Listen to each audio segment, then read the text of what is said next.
January 22, 1904, a baby was born in the Soviet Union's imperial capital, St. Petersburg.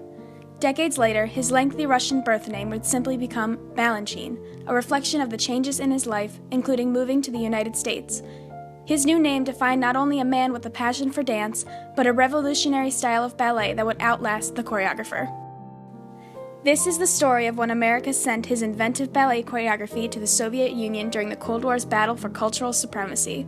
This is his exploration of a new ballet style and how the United States and the Soviet Union exchanged his unique company and traditional Soviet ballet companies to represent their respective countries in a battle for global dominance. This is his legacy. This is George Balanchine. Young Balanchine began his training in 1913 at the Imperial Theater School in St. Petersburg. That same year, 9-year-old Balanchine appeared on stage with other students at the Mariinsky Theater. Once he graduated, Balanchine joined the State Theater of Ballet and Opera, which continued his classical Russian ballet training. Balanchine's bold exploration of ballet began when he joined Sergei Diaghilev's Ballet Russe de Monte Carlo in the modernizing Europe. This inventive dance group fostered Balanchine's creativity, which would eventually define his unique choreography.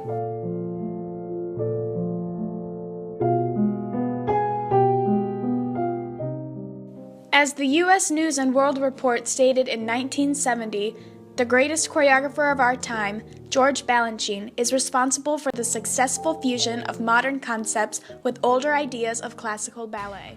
Balanchine's style is fast, energetic, diverse in range, and extremely musical.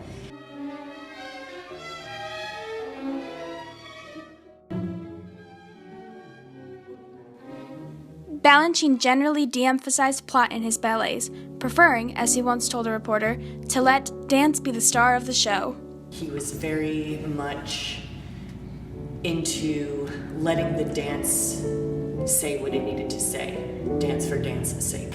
One of the most famous quotes is, I want you to see the music and hear the dance. His uniqueness drew the attention of New York cultural figure Lincoln Kirsten, who approached Balanchine after a performance in 1933 and proposed his plans for an American ballet company to the up-and-coming choreographer. Balanchine reportedly replied, "But first, a school." 1 year later, the pair's dream became a reality with the establishment of the School of American Ballet in January 1934. Balanchine upheld a tradition of quality by feeding dancers from the School of American Ballet directly into his New York City Ballet, following the Russian pattern of school supplying company. You didn't have to be Russian or trained in Russia to be able to dance ballet.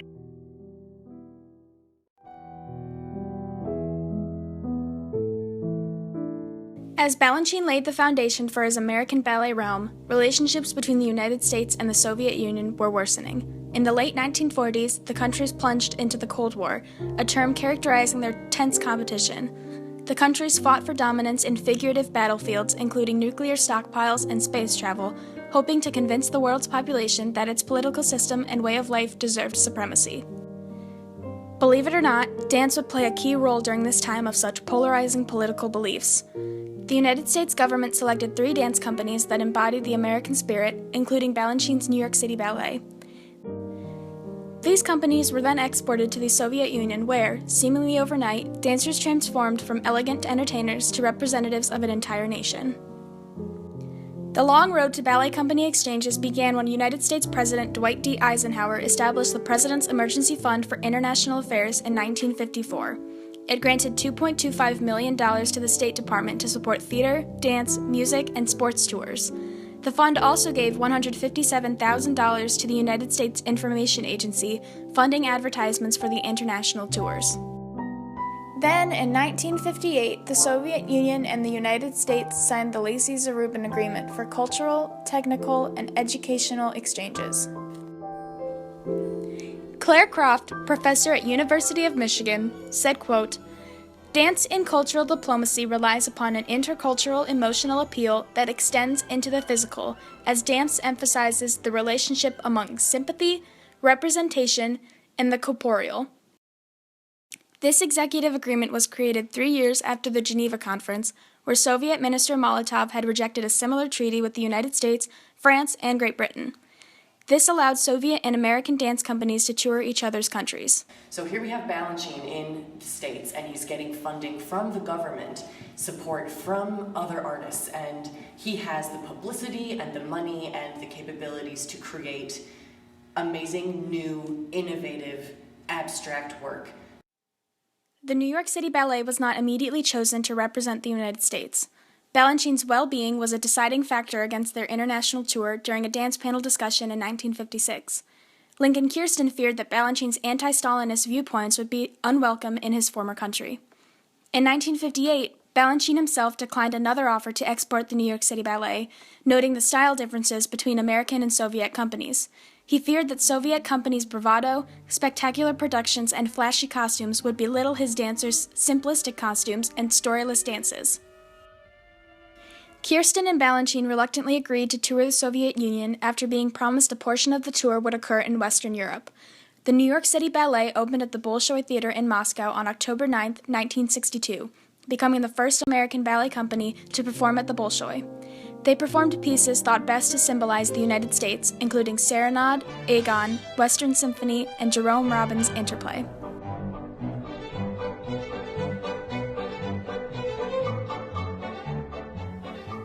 New York Times critic John Martin, assigned to follow the New York City Ballet on their tour, denounced Balanchine's earlier fears of his company's simplistic style notwithstanding the grandeur of Russian ballet. Martin recounted the standing ovation that Western Symphony received. The Russian public's welcoming enthusiasm contrasted sharply with Soviet newspapers' negative reviews of the night, which reflected the rigid Soviet government. Before the dancers' first performance in the USSR, the United States and the Soviet Union's relations grew colder as the Cuban Missile Crisis ensued. The United States discovered the Soviets' nuclear stockpile in Cuba, which had been stashed away like America's own stockpile in Turkey. The two countries considered a nuclear war, but both withdrew their missiles on October 28th and ended the conflict. This political battle did not go unnoticed by the visiting company. Yet, true to the performer's mantra, "The show must go on," their engagement proceeded around a political crisis.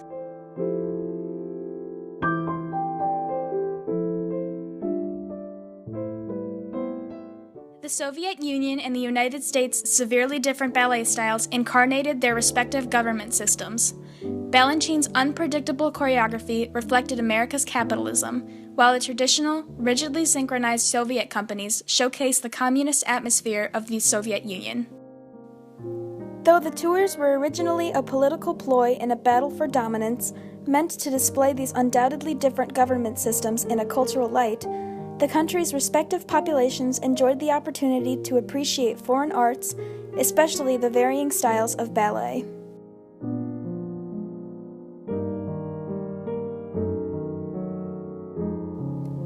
These cultural encounters from the international tours during the Cold War inspired more cultural exchanges decades later. During the Cold War, the cultural exchange was a means of exporting America to the world. After the 9/11 terrorist attacks in 2001, the United States' invasion of Afghanistan and Iraq turned international opinion of America sour. The country turned to cultural diplomacy to ease global tensions. In 2010, the U.S. Department of State funded Dance Motions USA, a program designed to connect dance troupes with foreign companies and communities. Rather than exporting dance companies to show off their craft, dancers travel overseas to teach and interact with the foreign communities. Their goal is to establish partnerships with leading cultural, social, communal, and educational organizations around the globe, allowing for more sharing than was done during the Cold War. Modern cultural communications are inspired by the Cold War's diplomatic exchanges, including Balanchine's 1962 tour to the Soviet Union. While today's programs focus on teaching and learning foreign dances, Balanchine's company was sent mainly to showcase his inventive and unique ballet choreography. His neoclassical style will forever be remembered as a significant representation of the United States during the Cold War.